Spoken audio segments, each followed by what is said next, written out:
Rebonjour, bienvenue dans cette deuxième vidéo sur la gravure des circuits imprimés. Nous allons procéder à notre première gravure. Donc pour rappel, le transparent qui doit être imprimé sur la face qui sera en contact avec votre circuit imprimé, donc les textes à l'envers. Ce transparent est posé sur la soleuse. Le circuit imprimé, nous avons vérifié tout à l'heure qu'il tenait bien à plat sur l'insoleuse, sur la vitre de l'insoleuse. Donc on enlève le film de protection qui est sur la plaque. Voilà. Et nous posons la plaque sur le circuit imprimé. Donc pendant cette phase, il faut pas se précipiter, mais il faut pas y passer plusieurs jours parce que la résine craint la lumière à ce moment-là. Et on lance la soleuse. Voilà, à ce moment-là, moi j'attends à peu près 1 minute 45.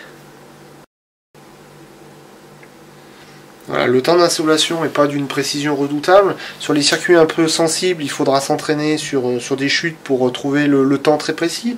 Mais quand la précision n'est pas très importante, on a un petit peu de liberté.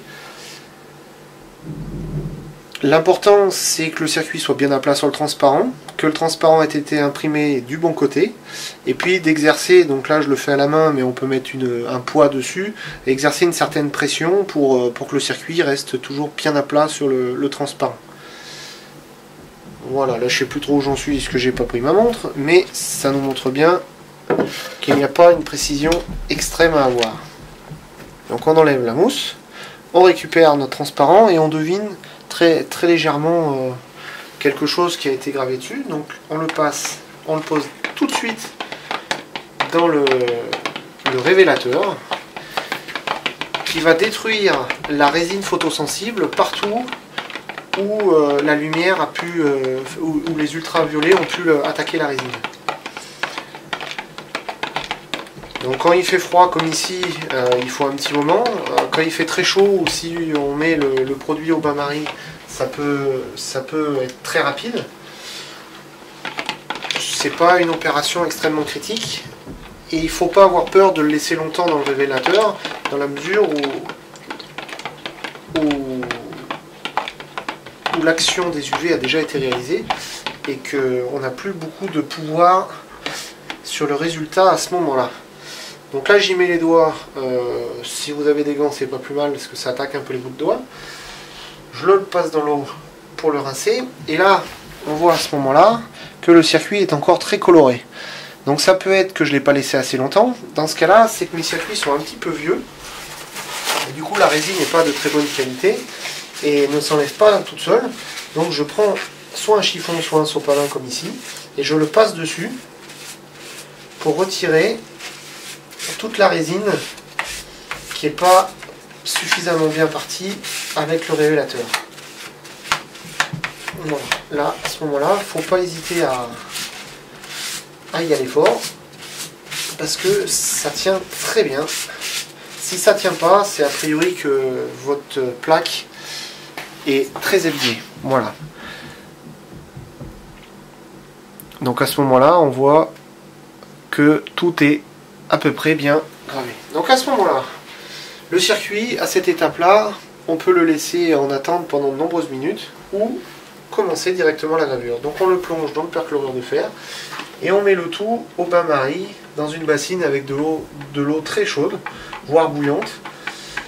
L'action de la chaleur va démultiplier la vitesse d'action du perchlorure de fer et on aura à patienter un petit peu moins longtemps. Cette opération est beaucoup plus longue. Alors, chose très importante, qu'il ne faut pas oublier de préciser, c'est que dans le perchlorure de fer, il faut renouveler le perchlorure de fer à la surface du circuit qui se fait graver. Donc il ne faut pas cesser de remuer la boîte de glace qui est dans le perchlorure de fer pour entretenir une vague à la surface du circuit.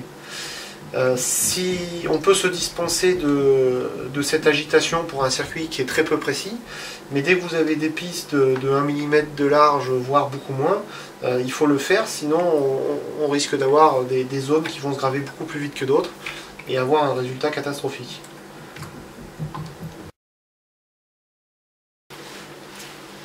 Voilà, nous arrivons en fin de gravure, donc c'est assez facile à repérer parce que le circuit devient plus ou moins transparent là où le cuivre a été gravé.